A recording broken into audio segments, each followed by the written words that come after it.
You would be just consuming without questioning. And we do not believe that there is a way to create a cognitive credit card that this can be paid off or, paid later. And this will be pay never back, right? If any of you play video games, right?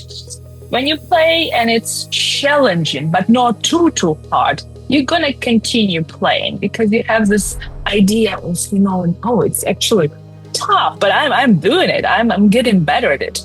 If it's too hard, most likely you will drop out pretty fast. If it's too easy, you will drop out pretty fast. In a nutshell, we invited 54 students, so our participants in our study, from Greater Boston area, from schools like MIT, Wellesley, Harvard, Tufts, to come in person to the lab and to do a very specific task of essay writing.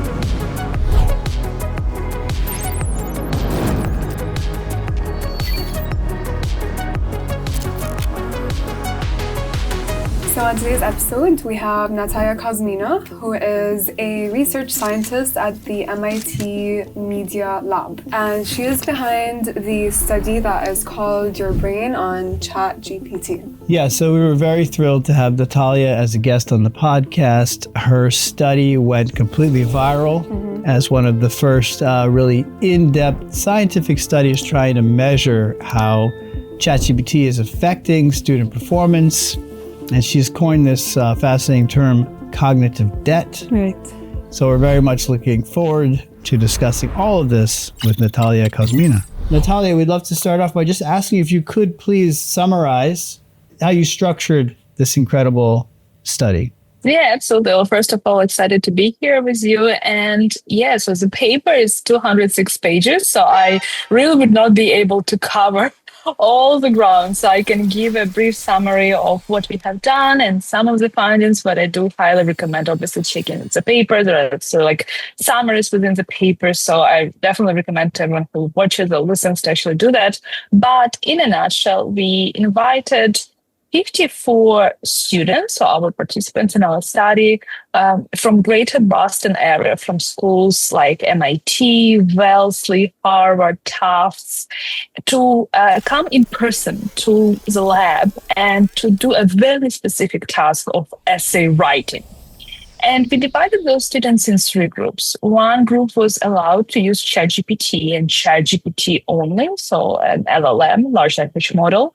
They could use it as they see fit, meaning they could ask any questions. There were no limitations on its use, but they couldn't use anything else, neither any other LLMs, nor websites or other tools.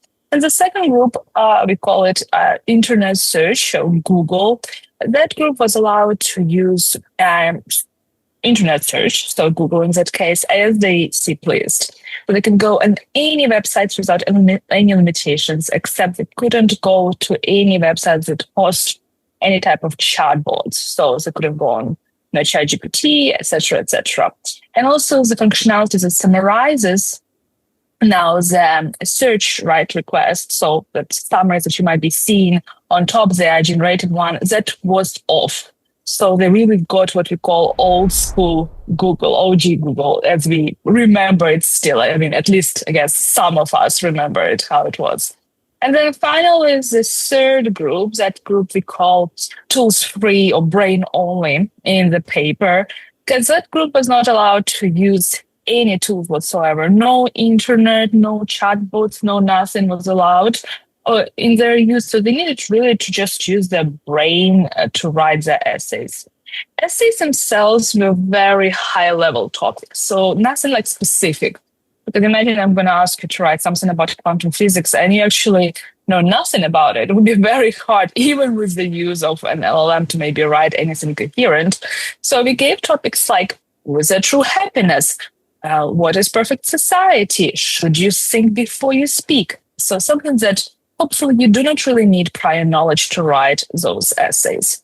We gave a specific time limit on those essays, and sessions, there were 3 sessions, so 3 main sessions that took place, where we recorded brain activity of our participants using EEG or electroencephalography. So it's a non-invasive brain imaging technique. It's like maybe some of you experienced it. It's like a cap with a lot of electrodes, in our case, 32 more specifically. So we recorded the brain activity of our participants. And of course, we also saved the outputs, the essays themselves. And as in a lot of those studies, we also asked our participants some questions after the study took place. And finally, to help us evaluate those essays, because we're not experts in essay writing specifically, we actually hired two English teachers, to help us rate those essays. So they were not with us on the design of the study, and they didn't know anything about the groups and separations. We just basically gave them those essays, told them there was a group of students, they had very limited short time, 20 minutes. These are the topics. Please rate those and get back to us and explain how you did the rating, what you observed, etc. And then finally, we did one more additional session. And that session is the fourth session. And the significant difference in that fourth session was that we swapped the groups. So participants who were originally in brain-only group, when they came for this fourth session, they actually gained access to ChatGPT. So now they needed to write an essay using ChatGPT. And vice versa was also correct and accurate. So if you were our participant and you were originally assigned to a ChatGPT group, for this fourth session, you actually would be taken, the access would be taken away. So you would not be able to use ChatGPT anymore. And you could only now use your brain to write an essay. And then the second important difference between these three sessions and this fourth new session, so to say, was the essays themselves. Instead of giving you some new topics to write, we actually picked up the topics each participant had already written about, and we offered to each participant those dedicated topics. So for example, if let's say we had a participant who wrote essays on happiness, perfect society, and forethought. So should you think before you speak? These would be their choices for this fourth session. So there would be nothing new specifically. So they actually can use now the time maybe to think further or improve or find some clarifications in the work. And final caveat, we recorded exactly the same data, so brain activity, ratings of the essays by the teachers, questions after those essays. But for this first session, we had a smaller sample size. Only 18 participants were able to come back, unfortunately, but we still carried on with the study. But just to keep in mind that for this final session, fortunately, we had less number of participants who were able to come back. So this was the outline of the study. Yeah, I mean, there's so much to follow up on there. Maybe we could dig into a little bit this concept of the phenomenon of ownership of the work. You say students who used LLMs, they helped produce better looking essays, but they had a less of a sense of ownership of those essays. The brain only students produced weaker essays, but they felt that they owned them more deeply. There's a paradox emerging there between quality versus understanding, with another variable of integrity mixed in there.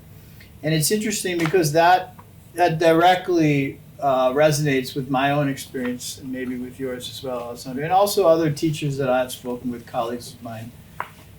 And if I just reflect on even going back to 2021, because again, I teach production classes, but if students were using the previous set of tools, that is to say Photoshop, After Effects, whatever, to get from point A to point B, the outcome would actually be ultimately weaker. It's much harder to get to a really good outcome, but there's no shortcut to get there in the old way. By old, I mean 2, 3, 4 years ago. There's no shortcut. Whereas now with the new set of tools, not only from the writing side, but also in terms of production as well, you can get to these really amazing outcomes very, very quickly. But there is this lack. I do observe this lack of ownership. So maybe you could speak to that more, because I think that's a really interesting outcome here. Yeah, it's almost like there are two sub-directions in this question, if I can break it. So effectively, the first one related to ownership, right, is one of the questions we asked our participants was effectively, what percentage, if any, like you feel that you actually contributed to this essay? Like, is it your essay? Do you feel that you would want to dedicate some percentage to an LLM or to the internet search, etc.? And effectively, 15% roughly of participants in ChatGPT group in the first session indicated that they do not feel any ownership towards their essays. This number improved throughout the session, so it can stay at this 15% mark. But I think it is very important to effectively dig a bit deeper, potentially in future studies, because it actually is ultimately one of the more bothersome results actually from our paper. Ultimately, ownership means that you care, right? And this is, of course, in my subjective opinion. That is not in the paper. We didn't go that far there. But ultimately, if you say that you do not feel any ownership, does it translate directly that you would not care about the outcome and output, right? And I think that's potentially dangerous. And of course, that's a strong word. Danger is a strong word. But if we forget for a minute about the study, right? It's like artificial setup in the lab for limited time, right? For this very specific task, and translate this to a real world, right? So, for example, where you're already working and you need to execute on a task. And what if this task is also, life-death threatening task, right? For example, piloting or something where a lot of lives might be at stake. Or even if it's not as critical, right, of a task, still, a lot of jobs, most of them, at least as of now, serve humans and are there to support humans, right? And you would just not care about that outcome and output. And of course, same goes to your personal life. Is it for, your personal relationships, for learning, for play, for fun? If you don't care, right? So what is there then? What is left? And I think that's a very important question to answer, because if you don't care, also most likely you would not be able to be as invested, contribute as much, and effectively maybe you will not be able to learn as much. And if you're not having the skill set, at least from the beginning, right, where you're becoming an expert in something, then you can easier, offload some of the tasks. Well, it will be very hard for you to offload anything if you don't know anything about the task.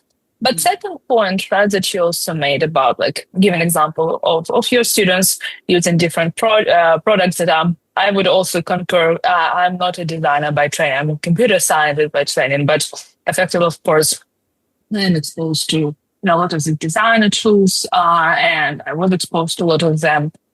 Their idea here, I think, is also as with other tools, right? Because I didn't necessarily run study with designer tools, but in this case, it actually mirrors very much an overall concept of brain loving shortcuts, right? Our ancient brain does love shortcuts. So if you have something, let's say, study mode, I'm going to give example of, again, from design perspective, I'm pretty sure you can give some specific examples about these tools. I'm going to give example of study mode released by OpenAI several months ago, right? A couple of weeks after I think our paper was released, they released study mode. And this study mode, for those who listen to us and don't know what we are talking about, it's this option where instead of giving a direct response to your request, to your prompt, right, the chatbot will try to talk to you via a set of questions, right? And try to direct you to the answer. So it's based on this Socratic method, right? Where you would have, instead of just direct response, ability to ask questions and dig through to get to the response, right? But the question is there, right? If you have the same interface, right? Let's say the same chatbot interface, and you have one button saying, classic OG, give me a response right away versus study mode, right? Hidden there somewhere, or even just two buttons next to each other. Guess what button we're going to be clicking more often, right? I do not need to run another study to answer this question. I'm not saying that no one will ever use the study mode, but if you still have this option there available with immediate response, we will be selecting this just by the nature of how our brain functions, right? Yeah. And also important, just to close on this question, is a notion of challenge, right? I personally always found a lot of these designer tools are pretty challenging, right? They were this outline, overlay of these tools are pretty confusing. But the idea is that it actually needs to be confused. And I'm not specifically again talking about the designer tools, right? but learning overall actually does need to be a bit challenging, right? Think about a video game. If any of you play video games or play video games, right? When you play and it's challenging, but not too hard, you're going to continue playing because you have this idea of, oh, it's actually tough, but I'm doing it. I'm getting better at it. If it's too hard, most likely you will drop out pretty fast. If it's too easy, you will drop out pretty fast. So this idea is that brain loves struggle, brain needs struggle to learn, actually. It's very important. This concept was actually shown by multiple labs and researchers even before our paper and before our study. And we actually cite those papers in our paper. So I highly recommend for folks who are watching or listening to actually check it, because I think it's very important that it does need to be a bit of work for your brain, and your brain will definitely benefit in a longer term from these learning challenges. That makes a really good point about, how students are now facing challenges in the classroom. And given that they have access to tools like ChatGPT, from your research, what can you tell us about how and what ways is AI transforming the attention span of students in the classroom, and just how students are thinking in the classroom now? Yeah, absolutely. So the tool is pretty new, right? So there will be still more and more studies coming out specifically on the classroom users, because it's obviously one of the hottest topics and also very important one, right? Because here we are talking about children, right? Or young adults, so depending on the school level, of course, school age you take, that we are educating, right, to be, they're members of society, right? And the challenge here is that we already are having a lot of tools around us that absolutely take away our attention. And in some cases, fully, right? Of course, I'm talking about our dear phones and, and all the apps, more important, that are installed on those phones, like social media. Some of those we are still, grasping with the after effects, right? We still have a lot of issues, a lot of challenges. So it adds to that this new shiny toy, right, on the block, which is an LLM. Definitely not going to be helpful, because you would, first of all, let's just wait and count how many months before we will see ads there, so advertisement opportunities, right, which obviously we will going to be seeing. That's not a surprise. And of course, how much of this skewed content, by skewed, I mean biased content, which we already know the data is biased, right? How much of it will be showing up more and more, right? Specifically, skewing opinions of people, especially young people, but honestly also adults, right? No one is ultimately fully protected, but of course, younger brains that are still developing are at the higher risk there, where they can be skewed in some directions politically, but also culturally, right?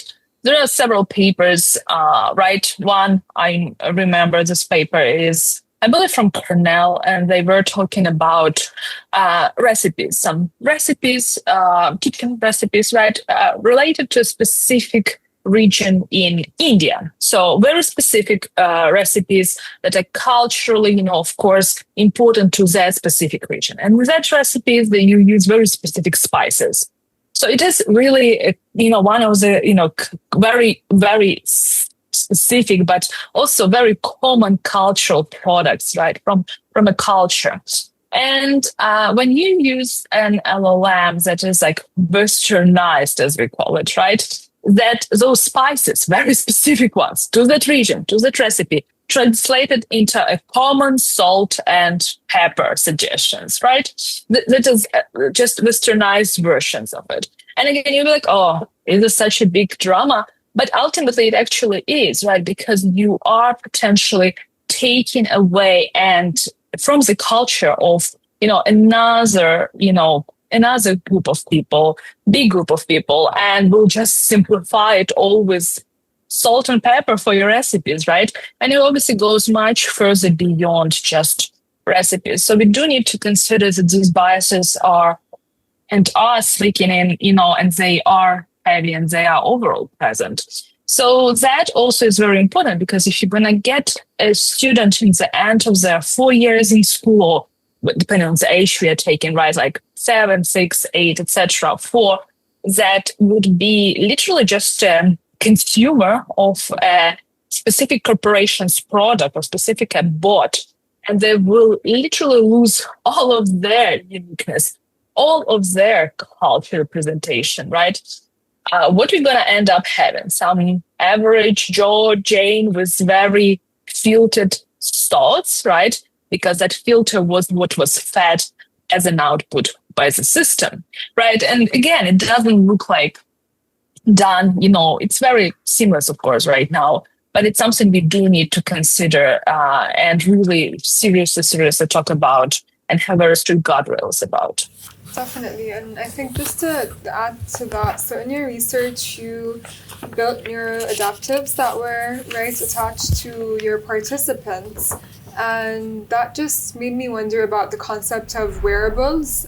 So obviously in the sports industry, you have all these wearables that people, wear 24/7 to track whether it's their strain, their recovery, their sleep, things of that sort. Research is still ongoing. This is a very new field, but do you predict that wearables at some point might incorporate tracking, your brain activity, given the evolution of AI and how it's gonna, in one way or another, be embedded in our lifestyles as well? Absolutely. So yeah, it's important right here actually to mention that my everyday job, right, at MIT, I'm a research scientist who actually works on brain-computer interfaces. And I have been working on them my whole professional career. So that's why, even the study, took place because we do have this equipment, and I do work with this equipment my whole life, literally.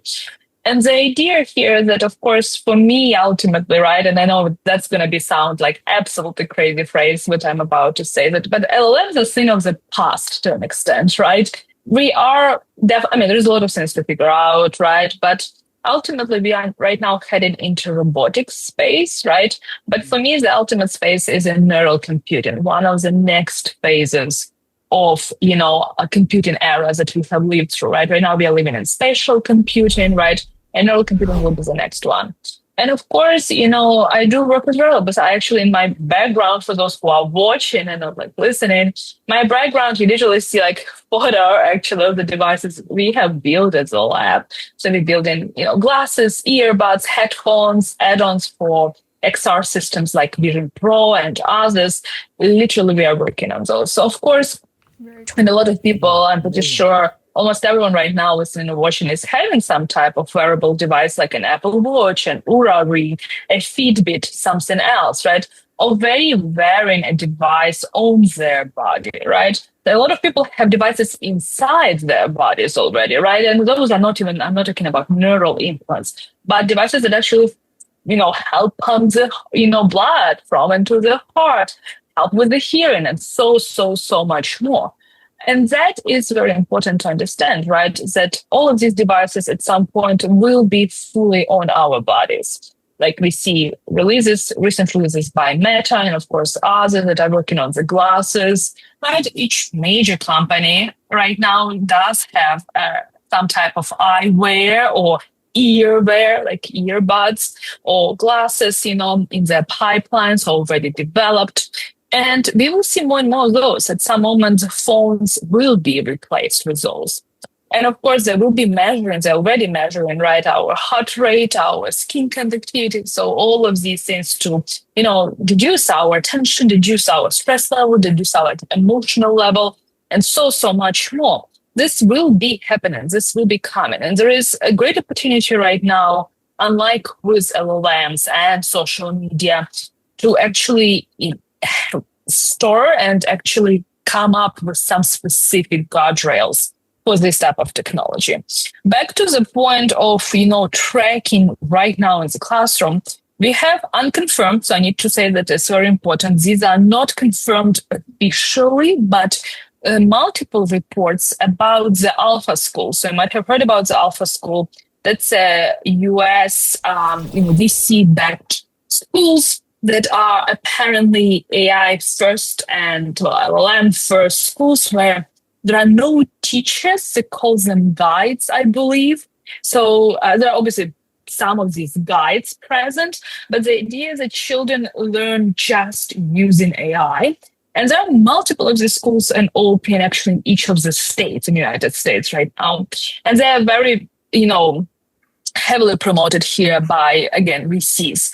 But interestingly, again, based on these not confirmed reports from parents, again, to be confirmed that apparently there is already tracking happening in those classrooms. So apparently Alpha School uses eye tracking and some other sensors to track attention of their students. Well, effectively, if you don't think about it logically, right? If you don't have teacher, you have a guide and looks like those are not maybe necessarily present there at all times, at all lessons, right? How are you gonna else know if a person is truly engaged, paying attention to the content? That is a way to do that. This is a way to track it. So looks like that's already happening, right? And again, to be confirmed. But again, there is no regulation that would really control this type of deployment and development, but that could be very detrimental, right? And of course, if you have then something like at the entrance of a school here, put the specific hat or earbuds or glasses or something like that, and you cannot enter the school otherwise, right? We all lived through COVID times, right? Where you have a QR code and you cannot go anywhere without this QR code. But that was, health emergency and pandemic. And here it would be cognitive paths, right? Yeah. Do we want to do that? Are we really ready? Are we there as society really wanting to go in this direction? And of course, these are all very hard questions, but there are something that we do need to find answers rather sooner than later. Yeah, absolutely. I think this is kind of like some form of surveillance on its own. Well, it's like a dystopian outcome of machine-computer or computer-human interface. It is, right, because you basically replace, and again, like even dropping this, for me, obviously, this hits pretty close. Even I'm not necessarily a teacher, right? I obviously do give classes, but I'm not a teacher, right? I teach, I give lectures, but I'm not a teacher. So for me, of course, that is also a lot of thoughts of how, all of these teachers who are underpaid, who are carrying on their shoulders, all of the literally future of, of all the countries, literally. And you're going to replace them, right, with algorithm that would need to still know when those students pay attention. So you still need all of those data points. And you would, instead of human, right, where you will have human that can build a rapport, can build a connection. That's why they are there. You would replace it with an algorithm because you still need those data points to really get, understanding about the student and all of these other things. And then how this information is going to be used, right? Who knows how accurate it is? Who validated those, right? Who actually cleared? To whom will you go? Like if a teacher misbehaves, right? Meaning that as at any job, right? You have a way to complain, right? You can complain. In a lot of cases, we have some unfortunate, footage, even students, filming, for example, if the, teacher being abusive, and I'm not going to go into all those darker use cases and examples, but there are ways right now to actually find out when a human, misbehaves at their workspace, and in this case, it's educational. What you're going to do? You're going to film an algorithm, filming you or recording you? What you going to do? There's so many. It's like a Pandora box, and no one validated it. No one verified those algorithms. They might be accurate, they might be absolutely not accurate. What are they pointing out to? Right? And this is so, so, so important because, again, what you're going to end up having, people who are used to being recorded at all times, and considering that this is normal, and where would be the privacy going, right? And that is something I'm pretty sure, I'm pretty sure some of people in society, some corporations would love that. Yeah. But I think we as society as a whole would hopefully be heavily against it. And that's our opportunity right now to figure this one out. Yeah, I love that you brought up what's called, I think it's called the zone of proximal development. It's the idea of where learning overlaps with game design, and this idea of finding the perfect challenge the point at which you're challenged to a point that it's stressing you out just the right amount, right? And that is kind of very difficult to kind of put yourself into that space on your own in a self-directed way, which is why some people use personal trainers, or why you need a good teacher, or why you need a good game designer to structure the game the correct way. We talked to Clay Shirky, and he kind of also brought up this idea of, and it's in his New York Times article as well, that it's too tempting for the students. And you kind of mentioned that as well, that the brain wants shortcuts.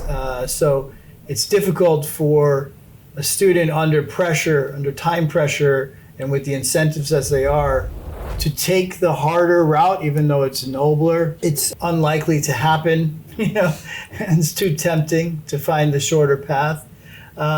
So I think, it's fascinating how your paper gets directly at that. And then you talk about the concept of cognitive debt. I think that you coined that term, yes? Yeah, we think so, yeah. Maybe you could just define that a little bit in greater detail, since that's your proprietary term that I think really nails the phenomenon we're witnessing. What is cognitive debt? I would define it very simply, right? It's this ease and comfort of using a tool today that will have a cost on your cognitive development later, right? So this is just a simple way to put it. But what it actually means, right? And a lot of people misunderstood it by thinking that we are in the paper talking about brain activity, but actually we are not talking about brain activity there only. We're talking about all of our findings. So this idea of this comfort, ease of use, right? The fact that you're just gonna rely on it once, right? For an email, or just refine this email, right? Or second time, I don't have time to, I'm so tired, I don't have time to read this paper. Just give me a summary of this paper and just improve it for me, whatever. And all of that, right, will snowball in the effect of you not being able to some point actually write. And it sounds obviously almost, again, a bit crazy, but not able to write a basic email to someone, or a formal email with a set of points, right? Or we'll have no time or patience, actually. It's not even about time, it's patience to read through a document that is longer than one page, right? And actually summarize it on yourself, by yourself. But that means that you are literally ultimately stealing from yourself, so to say, right? The debt, the accumulation of this debt. You are, losing the opportunity to learn, right? To get into some of the details, because summarization will never give you all of the details, right? So you're basically not being exposed to some of the knowledge that was there, just there in front of you, just decided not to, right? And that is where, we think this accumulation would, in the very end, be, on you, in the sense of you would not be able, right, to have extended knowledge. You would not be able to catch if the system actually lies to you, like either hallucinations or what we talked about earlier, giving you a biased response. You'd be like, that's not what was there. Why are you pushing for this angle, right? That document talked about also that and that and that angles. So what's happening here, right? You would not be able, so you would be just consuming without questioning. And we do not believe that there is a way to create a cognitive credit card that this can be paid off or, paid later. This will be pay never back, right? Because there is no payback. You're not going to go back and re-engage with all that knowledge that you already lost, right? That you never actually were able, to acquire in the first place. And of course, as we know from previous work, from other labs, some of that use of devices, of the tools, right, does have an impact on your critical thinking, your cognitive abilities, right? Use of GPS, use of phones, use of Google, effectively. Right. Yeah. All of those are coming with their advantages, right? They are great. There is no question about that. But all of them also bear a cost. And understanding the cost is very important when you use a tool. But the tool that can do all of that for you, right, has even more of this cost. So that's what we actually trying to, educate people about and warn people about this cost, right? And this accumulation of debt cognitive debt that might happen. Is the end of the road cognitive bankruptcy?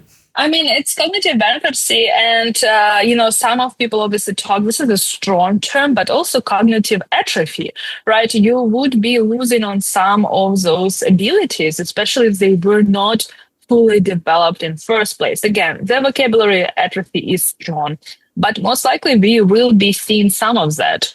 If you're not, using a lot of your, opportunities to learn, to question, to write by yourself, you will not become better in those. And that makes sense, right? Because you're just not doing it. You are offloading it to a tool. And how then you can train yourself, get more exposure to other, points of view, other information, other details. You're not doing this anymore. So of course you will be losing it. And also if you are not, you're stopping writing, you're stopping reading, what is there that is going to happen? So this cognitive, offloading or atrophy is definitely something that really needs a serious thinking and serious conversation. Just makes me think about, what kind of regulations should be put into place, because if all of these really big tech companies are all resorting to kind of creating their own LLMs and, their own like AI tools, and obviously, with like the drive of basically monetary purposes, right, and commercial purposes, what is that doing to the evolution of societies, and what are we enabling? Now we're talking about what it does to like knowledge and like how it impacts education and things of that sort, but I just wonder, is that what policy wants society to look like in the future?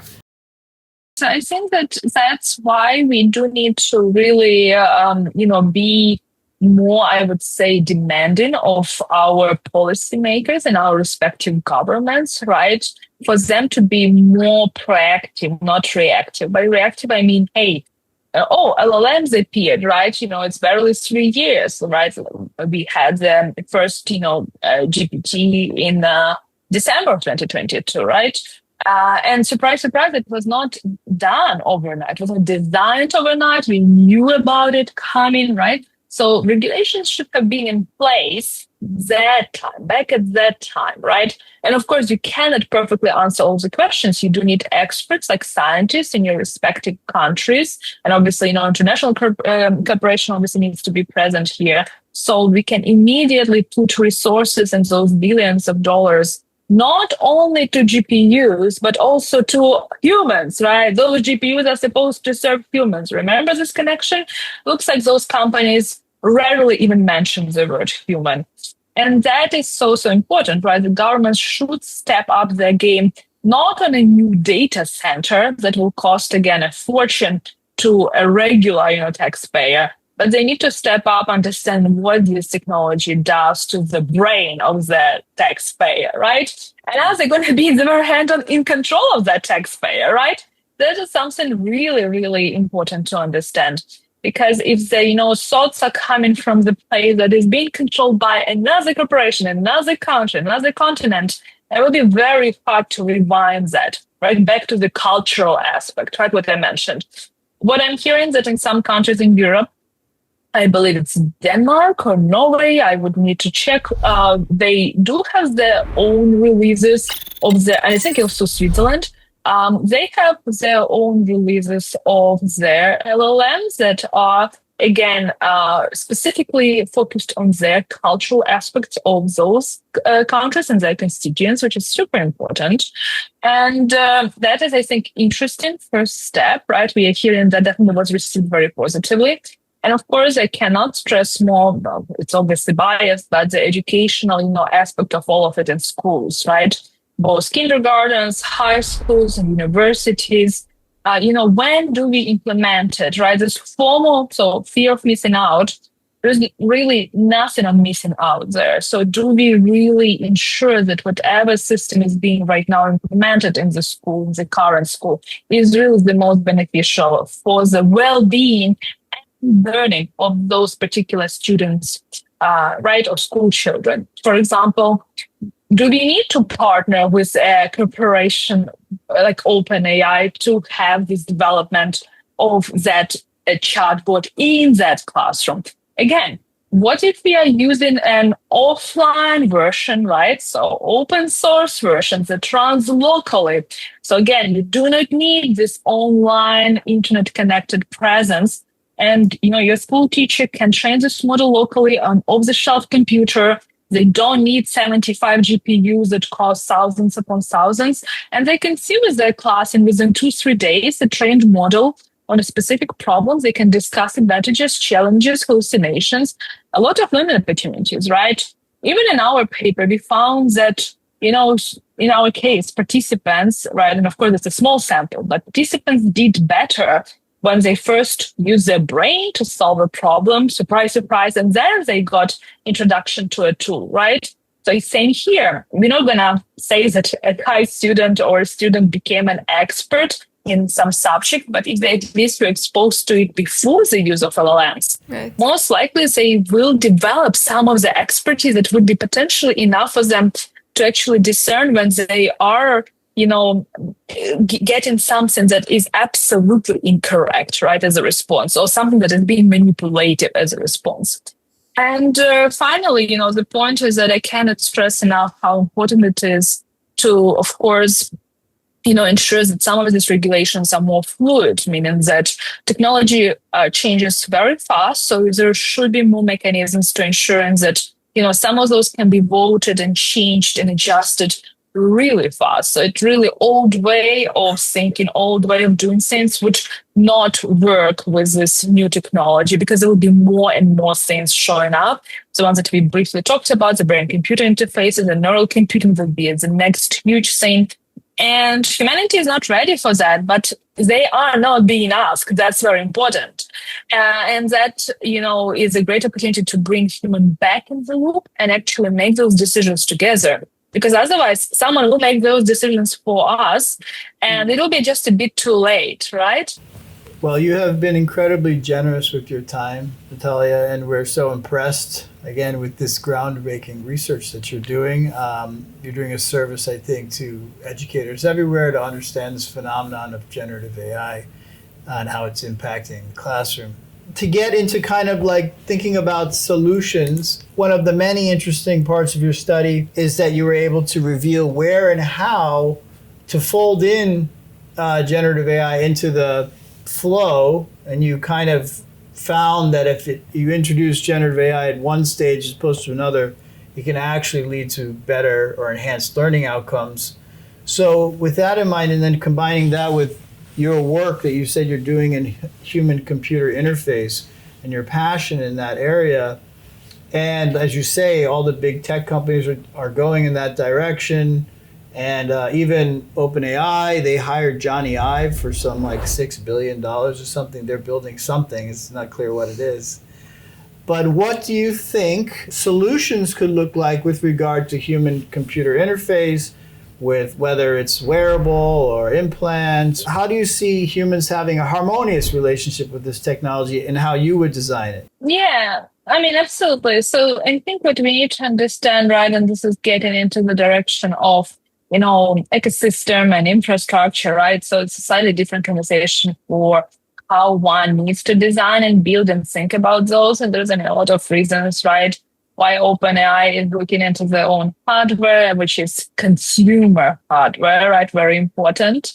Right, Jenny and his team will not build them racks of GPUs, right? And you understand this, they want to get into the market that is right now not available to them directly, that they can. A lot of, explaining needs to happen. What is actually possible? What is worth doing? What is not worth doing, right? For example, brain implants, right? Are they great for population that has severe health challenges, like severe health challenges?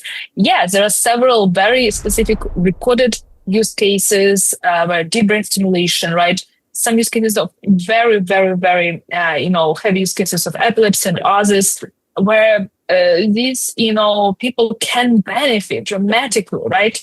But it doesn't mean that everyone will go or everyone will need it. So the tools are there to help. But again, before you use any tool, always ask yourself a question: do you really need this tool? What does this tool actually bring to you? And what do you know about the data that goes in and out of this tool, right? Is it right now, of course, the data that you're asking about some report to be summarized, that you're potentially already violating either your job rules or someone else's privacy. And we will see more and more Cambridge Analytica, of course, happening in the next months and years with that. So what happens to that data of yours, to those brain patterns? Where it goes, what is being trained on? You should ask all of these questions, right? AI literacy or overall computer literacy is ever changing, and just a 2-hour YouTube video will not really answer all of those questions, right? We do need to have much stricter data privacy policy rules and protection of the data, because we are literally talking about the final data and the ultimate data that everyone actually wants to go after, which is your brain, right? What you're thinking about, what you're feeling. And these are the only things that I like to protect. So we really need to be on top of our game here. We really appreciate this deep dive into your paper and to get your thoughts and your reflections on this topic that is consuming educators everywhere. And so we really want to thank you so much, Nataliya, for your time and your incredible insights. Thank you for having me. Well, that was an absolutely riveting conversation with Nataliya Kosmyna. So many interesting themes that came up during that discussion. As advertised, the concept of cognitive debt. Kosmyna makes this interesting analogy to essentially a credit card. You're kind of, running up the credit card with essentially not using enough brain power to complete assignments. Yeah. And that over time, that cognitive debt accumulates toward potentially cognitive sort of bankruptcy, right? And leading to a generation of students that have the inability to think deeply, have the inability to do critical thinking being a kind of muscle. Of course. And I think her study brilliantly kind of zeroes in on that. And it parallels back to our other guest, Clay Shirky's claim, which I think is quite solid. Quality education is essentially changes to your long-term memory.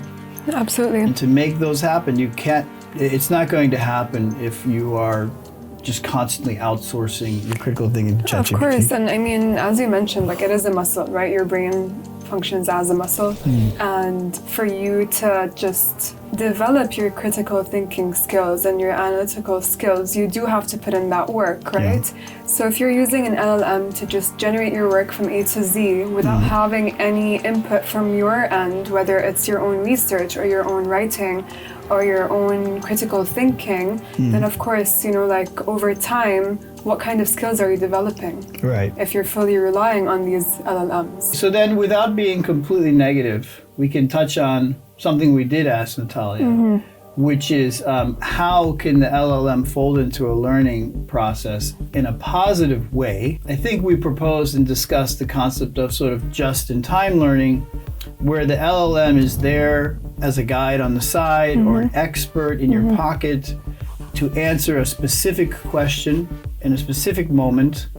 And research shows that will, in fact, make you smarter. It's like essentially the holy grail of education for a long time has been hyper-personalized expert tutors. Right. And this is on demand. It's like in your pocket. Exactly. So that is a very positive use case of ChatGPT. However, or I should say of LLMs generally. However, the concern being that is not how students are using it. Yeah. By and large. And why is that? Generally because they're under pressure and the system is set up in such a way that, just think about a scenario where idealistically you are planning to read the whole thing and then to from scratch write the paper. That was your plan. Right. But then it's due in 5 hours, right? Yeah. You see your student colleagues are all using ChatGPT and hammering it out. Right. And what's going to happen is essentially you're going to feel a lot of pressure to do that and you're going to fold and you're going to basically have at that point ChatGPT or the LLM doing 50%, 70%, 90% of the thing. Yeah. And then that's the main concern. It's a tool for us to use, right? And right now, if a tool is being developed and education is in a phase where there's lots of technological advancements and education is adapting to it. The tool is meant to be there to guide you and like be kind of a tutor or like a peer advisor that you have at any time of day, and not, you know, fully the tool that would do all of your work. So of course, I absolutely agree with the fact that, you know, like if you use it to enhance your work, or let's say paraphrase your essay, or, you know, check your grammar, check your spelling before submitting, that is more productive than having it, you know, put in just like a generic prompt and then take back a generic output and submit that as your work. Which is the worst use case of all. Absolutely, yeah. Exactly. So it's really about good habits of metacognition, a meta understanding of your own learning goals and process. And again, it's just like it's very idealistic, and in the way that the university is currently set up, people kind of under pressure default to using it as a shortcut, which is where you get back to Nataliya's the outcome of her study, or what it points to, which is this idea of cumulative cognitive debt. There's also a phenomenon of a loss of ownership that she talks about, where students basically don't feel that this thing that they're looking at, that it's theirs, right? And I've experienced that myself. When I have when I have an LLM write something for me, if I haven't put a lot of input into it, if I haven't done a lot of iteration and input with the LLM, you can have this phenomenon where you're looking at it and you're like, what is this? Yeah, it feels like you're presenting someone else's work. Yeah, exactly. You're presenting someone else's work, so you don't own it. Right. And so another theme emerging from our various interviews is the concept of AI literacy, which is going to be which is already an essential skill and will continue to be. Which is that we want students, if they're going to inevitably use these tools, to at least understand how they're trained. Absolutely. What the context window is, why it gives you this answer, what a hallucination is. And I think it's about, you know, building healthy habits when it comes to using these tools, and not habits that are just going to deteriorate your critical thinking and analytical skills as well.